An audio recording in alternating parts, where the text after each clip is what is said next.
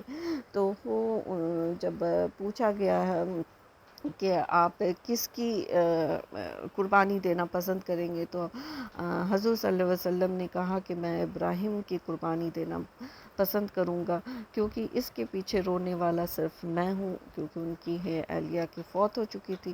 تو یہ چھوٹی سی رہا، لیکن قربانی تو دونوں ہی کی ہونی تھی، کسی کی پہلے اور کسی کی بعد میں. اور ایسی قربانیاں کہ رہتی دنیا تک مثال، اور جنت میں پانے والے دروازے کا کھولنے کا اجازت بھی انہی کے حکم سے ہوگا. جی ہاں، حسین رضی اللہ عنہ کی مرتبہ کے آگے تو کچھ ہے ہی نہیں. خیر، یہ تو رہا تیسرا واقعہ. اب جو چوتھا امپورٹنس ہے رمضان کے مہینے کا، وہ ہے بدر کی لڑائی، جو کہ پہلی لڑائی تھی اسلامک ہسٹری میں، اور وہ بھی کس طرح سے بے مثال لڑائی کی. 313 کی فوج، جس میں ننھے ننھے فرشتے بھی شامل تھے. وہ فوج نے ہی اس کے 3 گنا سے بھی زیادہ بڑی فوج کو بڑے ہی آسانی سے ہرا دیا اور بڑے ہی آسانی سے جیت حاصل کی. اور اس فوج میں، اس لڑائی میں ایک اور چیز کہا گیا جاتا ہے کہ باضابطے فرشتے اتارے گئے تھے اس لڑائی میں ان کے ساتھ لڑنے کے لیے اللہ کی طرف سے. کافی ساری حدیثوں میں اس کا بیان بھی ہے. تو بہرحال میں اب اس میں زیادہ نہیں جاتے ہوئے آگے بڑھتے ہیں، کیونکہ اور بھی بہت ساری چیزیں ہیں جو کہ اس رمضان کے مہینے کو امپورٹنس دیتی ہے. اس میں سے ایک بدر کی لڑائی ہوئی، اس کے بعد بھی اور بھی بہت ساری لڑائیاں اس مہینے میں لڑی گئی ہیں، جس میں سے سب سے بڑا امپورٹنٹ تو فتح مکہ، جو بدر کی لڑائی 6 سال بعد ہمیں جیت حاصل ہوئی اور جس کا نام فتح مکہ رکھا گیا، اور جس میں ابو سفیان جسے چھوٹے چھوٹے بچوں نے ہلاک کیا، وہ اپنے آپ میں ایک مثال ہے. اس کے بعد پھر سے ٹسٹ کی ہے، اس کے بعد تابوک کی ہے، اس کے بعد رودس کی ہے، پھر ترک بن زید کی ہے جنہوں نے اسپینش فتح کیا تھا، ایسکلون کی ہے جنہوں نے جیروسلم کے کنگڈم کو ڈیفیٹ کیا تھا. فاطمین ایجپٹ رہے تھے. اس کے بعد ہاتھن کی ہے، جس کو لیلۃ القدر کے نائٹ میں ہی ایوبی نے جیروسلم میں اسلامک یہ کیا تھا. پھر اینی جلوت کی ہے جو کہ منگولین سے جیت حاصل کی. یمنی سول وار ہے. پھر رمضان میں اور بھی بہت سارے ہیں. یوم کپور وار ہے جو کہ ایجپٹ اینڈ سیریا کے بیچ میں ہوئی تھی اور لانچ کیا تھا ان لوگوں نے. اس کے بعد لیبنان کی سول وار رہی. ایران اینڈ عراق کے بیچ میں سیز فائر کو نہیں مانا گیا. ایران نے عراق کے اوپر لانچ کیا، اٹیک کیا، اور کرسچن فورس نے رمضان میں کئی بار سیز فائرز کو توڑا. اس کے علاوہ سب سے بڑی اگزامپل آپ کے فلسطین کی وار، جو کہ ہر مہینے رمضان کے بیچ میں دیکھنے کو مل جاتی ہے. ابھی بھی بیچارے مسجد اقصیٰ میں نمازی اپنی تلاوت کر رہے تھے، اس بیچ میں یہ ہے ناپاک قوم نے پھر سے ان کے اوپر تشدد کیا. جموں کشمیر کا حال دیکھ لیجئے یا کہیں کا دیکھ لیجئے، یا اپنے ابھی پریزنٹ حالات کو دیکھ لیجئے، دلی کا حالات دیکھ لیجئے، یا کہ قوم کی ہر طرف سے آپ تکلیف کو دیکھ لیجئے. تو اللہ پاک کہیں نہ کہیں ہمیں رمضان کے مہینے کی فضیلت اس طرح سے بھی بتاتا ہے کہ تم اپنے چیزوں کو بڑی ہی پختگی سے پکڑ لو، ہو جاؤ اس میں کرے ہو جاؤ، اس میں کھرے اترنے لگو، اس کو اچھی طرح سے پکڑ لو تاکہ تم ہر طرح کی آزمائشوں کو پاس کر سکو. اور باقی دینے، جان لینے والا، حق پہ رکھنے والا ہر ایک چیز تو اللہ ہے. بے شک وہ بولے نا انا اعطیناک الکوثر فصلی لربک وانحر. تو یہ آیت خاص طور سے میں اپنے ہر نماز میں اسے پڑھتی ہوں، ایک طرح سے شکر گزاری کے طور پہ بھی اور اپنے آپ کو ریوائیو کرنے کے لیے بھی، کیونکہ یہ ایک آیت مجھے خاص طور سے بہت پسند ہے. تو اس آیت کی میننگ کو آپ اپنی زندگی سے بھی تعلق کر کے دیکھ لیجئے تو آپ کو ہر چیز کی جواب ملے گی. اور رمضان کے مہینے کی فضیلت جیسے ہم نے جانی، انشاءاللہ اگلے سال پھر کچھ اور بھی نئی ہی اور امپورٹنٹ باتوں کے ساتھ آئیں گے. تب تک کے لیے اللہ ہمیں ہر قدم پہ صبر اور اپنے امتحان میں پاس کرنے لائق اور اپنے بتائے ہوئے ہدایتوں پہ، اپنے چیزوں پہ چلنے کے توفیق عطا فرمائے، اور جتنے بھی گمراہ ہیں بھائی بہن ہیں ان سب کو صحیح راستے پہ لانے کی توفیق عطا فرمائے، جتنے بھی مظلوم ہیں ان کا خود کا رہنما خود اللہ پاک بن جائے، اور ہر طرح کی پریشانی، ہر طرح کی تردد، ہر طرح کی تکلیف سے وہ خود ہی ہمیں نجات دلائے، کیونکہ ہم اس قابل نہیں رہیں کہ ہم قوم کو اپنے طریقے سے کسی بھی طریقے سے اٹھ کھڑے ہوں اور ایک جٹ کر سکے۔ آمین ثم آمین یا رب العالمین۔ بس اتنا ہی کہتے ہوئے آپ سب سے ودا لیتی ہوں۔ شب بخیر، اللہ حافظ، نمسکار، ست سری اکال۔ ہم سے راضی ہو جائے، بس یہی دعا کے ساتھ آپ سب سے الوداع۔ اللہ حافظ، شب بخیر، گڈ نائٹ۔ السلام علیکم، نمسکار۔